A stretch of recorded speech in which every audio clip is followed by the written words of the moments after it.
चलिए आज एक ऐसे सफर पर निकलते हैं जो हजारों साल लंबा है। ये कहानी है भारतीय उपमहाद्वीप की। एक ऐसी कहानी जो शुरू होती है एक बहुत ही मामूली से पत्थर के औजार से और हमें लेकर जाती है एक विशाल, एक बहुत ही शक्तिशाली साम्राज्य तक। तो शुरुआत होती है यहाँ से, इंसान के हाथों से बना एक बहुत ही सीधा साधा एक सरल सा औजार। कह सकते हैं कि ये इस महान कहानी का पहला अक्षर है। और फिर हजारों साल बाद उसी जमीन पर खड़ा होता है एक बहुत बड़ा, एक जटिल पॉलिटिकल स्ट्रक्चर। सोचिए, कहाँ एक पत्थर की कुल्हाड़ी और कहाँ एक पूरा साम्राज्य। यही वो सफर है जिसे हम आज समझने वाले हैं। तो सबसे बड़ा सवाल तो यही उठता है कि आखिर ये सब हुआ कैसे। सभ्यता की वो कौन सी सीढ़ियां थी जिन पर चढ़कर प्राचीन भारत ने इतनी लंबी दूरी तय कर ली।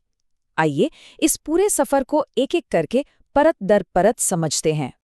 देखिए, ये कहानी एक ग्रेजुअल डेवलपमेंट की है, मतलब यहाँ हर एक कदम अगले कदम की नींव रखता है। तो चलिए बिना देर किए बिल्कुल पहली सीढ़ी से ही शुरू करते हैं। तो अब बात करते हैं इतिहास की पहली और शायद सबसे बड़ी क्रांति की। ये वो पल था, वो टर्निंग पॉइंट था, जब सदियों से भटक रहे इंसान ने पहली बार एक जगह रुककर जमीन से अपना भविष्य जोड़ा। पाषाण युग को समझने के लिए इसे हम 3 जरूरी हिस्सों में देख सकते हैं। सबसे पहले पूरा पाषाण काल। इस दौर में इंसान पूरी तरह से शिकार पर निर्भर था। फिर आता है मध्य पाषाण काल, जो एक बड़ा टर्निंग पॉइंट था। यहीं पर पहली बार जानवरों को पालतू बनाना शुरू किया गया। और आखिर में आई असली क्रांति, नव पाषाण काल। ये वो दौर था जब खेती और पहिए के आविष्कार ने ह्यूमन लाइफ को हमेशा हमेशा के लिए बदल कर रख दिया। और इसी वजह से मेहरगढ़ जैसे परमानेंट गांव बसने लगे। गांव के बसने के कुछ ही समय बाद हमें डेवलपमेंट में एक, कह सकते हैं कि एक अनबिलीवेबल छलांग देखने को मिलती है। अचानक से भारत के पहले वेल प्लान्ड शहर वजूद में आते हैं।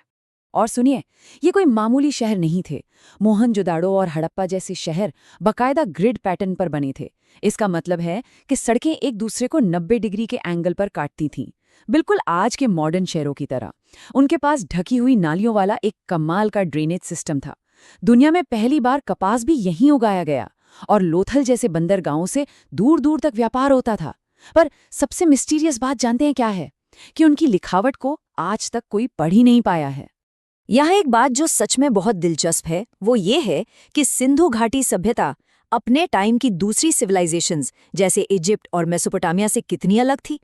जहाँ एक तरफ वो लोग राजाओं और देवताओं के लिए बड़े बड़े स्मारक बना रहे थे, वहीं सिंधु घाटी के लोग आम जनता के लिए विशाल स्नानागार और बेहतरीन ड्रेनेज सिस्टम जैसी सुविधाओं पर फोकस कर रहे थे। इससे क्या पता चलता है? शायद ये कि उनका समाज राजाओं से ज्यादा एक आम नागरिक की जिंदगी को अहमियत देता था। सच में ये अपने समय से बहुत आगे की सोच थी। सिंधु घाटी के शहरों के पतन के बाद एक नई टेक्नोलॉजी सामने आती है, एक ऐसी तकनीक जो एक बार फिर सब कुछ बदलने वाली थी। और ये था लोहे का युग। इसे एक चेन रिएक्शन की तरह समझिए। लगभग 1000 ईसा पूर्व में लोहे की खोज हुई। अब लोहे से बने मजबूत औजारों ने गंगा के घने जंगलों को साफ करना आसान बना दिया। जंगल साफ हुए तो खेती बढ़ी, और जब खेती बढ़ी तो जरूरत से ज्यादा अनाज पैदा हुआ। इसी को कहते हैं एग्रीकल्चरल सरप्लस। और बस यही वो अतिरिक्त अनाज था जिसने छोटे छोटे कबीलों को बड़े राज्यों यानी जनपदों में बदलने की नींव रख दी। और अब हम इस कहानी के आखिरी चरण में पहुंचते हैं। ये दौर था पॉलिटिकल कंपटीशन का। जो नए नए राज्य बने थे, अब उनमें एक दूसरे पर हावी होने की होड़ मची हुई थी। 6ठी शताब्दी ईसा पूर्व तक पूरे उत्तर भारत में 16 बड़े और शक्तिशाली राज्य उभर चुके थे। इन्हीं को महाजनपद कहा गया। समझिए कि ये एक ऐसी पॉलिटिकल चेसबोर्ड थी जहां हर कोई शह और मात का खेल खेल रहा था। इस चेसबोर्ड पर कौशल, अवंती और वज्जी जैसे कई शक्तिशाली खिलाड़ी थे। लेकिन एक राज्य ऐसा था जो धीरे धीरे बाकी सब पर भारी पड़ने वाला था, और उस राज्य का नाम था मगध। तो सवाल फिर वही है, इन 16 ताकतवर राज्यों में से आखिर मगध ही क्यों? क्यों वही सबसे शक्तिशाली साम्राज्य बनकर उभरा? क्या था उसकी सफलता का सीक्रेट? देखिए, इसकी कामयाबी के पीछे मोटे तौर पर 3 मुख्य कारण थे। पहला, उसकी जबरदस्त ज्योग्राफिकल लोकेशन। इसकी राजधानियां राजगीर और पाटलिपुत्र नदियों और पहाड़ियों से घिरी थीं, मतलब नेचुरली सेफ थीं। दूसरा कारण, इसके पास लोहे के बहुत बड़े भंडार थे, जिससे वो सबसे बेहतर हथियार बना सकते थे। और तीसरा और सबसे अहम, बिंबिसार और अजातशत्रु जैसे बेहद चालाक और एम्बिशियस शासक।